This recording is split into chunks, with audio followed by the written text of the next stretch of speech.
Onam tourism വാരാഘോഷത്തിന്റെ ഭാഗമായി കഴിഞ്ഞ 5 വർഷം തിരുവോണം നാളിൽ പൊന്നാനി BM കായലിൽ ഗുഡ് ഹോപ്പ് സ്വിംറോസ് പൊന്നാനിയുടെ നേതൃത്വത്തിൽ നടന്നുവരാറുള്ള പ്രദർശന നീന്തൽ മാരത്തോണാണ് ഈ വർഷവും വിപുലമായി നടന്നത്. മുങ്ങിമരണങ്ങൾ തടയാം, ആരോഗ്യത്തിലേക്ക് നീന്തിക്കയറാം, ലഹരിക്കെതിരെ ഒന്നിക്കാം എന്ന പ്രമേയത്തിൽ നടന്ന പ്രദർശന നീന്തൽ മാരത്തോൺ ബുധനാഴ്ച BM റെഗുലേറ്റർ പരിസരത്ത് നിന്ന് ആരംഭിച്ചു. മാറഞ്ചേരി ഗ്രാമപഞ്ചായത്ത് president T. Sreejith flag off ചെയ്തു.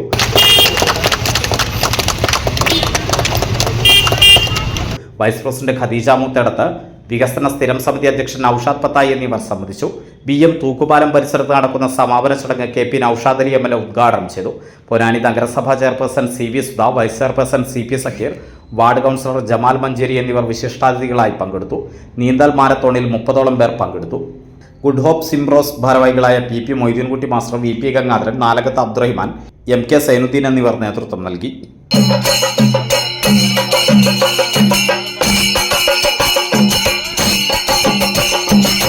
ഒരു പ്രദർശന മത്സരമാണെങ്കിലും കൂടി ഇവിടെ പറഞ്ഞപ്പോൾ തന്നെ ഈ മുങ്ങിമരണങ്ങൾ വർദ്ധിച്ചു വരുന്ന സമയത്ത് അവരുടെ ക്യാപ്ഷൻ തന്നെ ആരോഗ്യത്തിലേക്ക് നീന്തി കയറാം എന്നുള്ളതാണ്. കഴിഞ്ഞ 10 വർഷത്തോളമായി ഇത്തരത്തിലുള്ള പ്രദർശന മത്സരം മാരത്തോൺ 2.5 കിലോമീറ്ററോളം ഇവർ നീന്തൽ പ്രദർശനം നടത്തുന്നുണ്ട്. തീർച്ചയായിട്ടും നമ്മൾക്ക് സമൂഹത്തിന് നൽകുന്ന ഒരു വലിയ സന്ദേശം തന്നെയാണിത്. ഈ സന്ദേശത്തിന് നേതൃത്വം കൊടുക്കുന്ന ഗുഡ് ഹോപ്പ് സിംറോസിനെ എല്ലാവിധ ഭാവങ്ങളും നേർന്നുകൊണ്ട് ഈ ചടങ്ങ് ഉദ്ഘാടനം ചെയ്ത് അറിയിച്ചുകൊണ്ട് മുങ്ങിമരണങ്ങൾ ഇല്ലാതാക്കുക, ഇത്തരം കാലം തേടുന്ന, രാജ്യം ആവശ്യപ്പെടുന്ന സുപ്രധാന മുദ്രാവാക്യങ്ങളാണ് എല്ലാ വർഷവും നമ്മൾ സെലക്ട് ചെയ്തത്.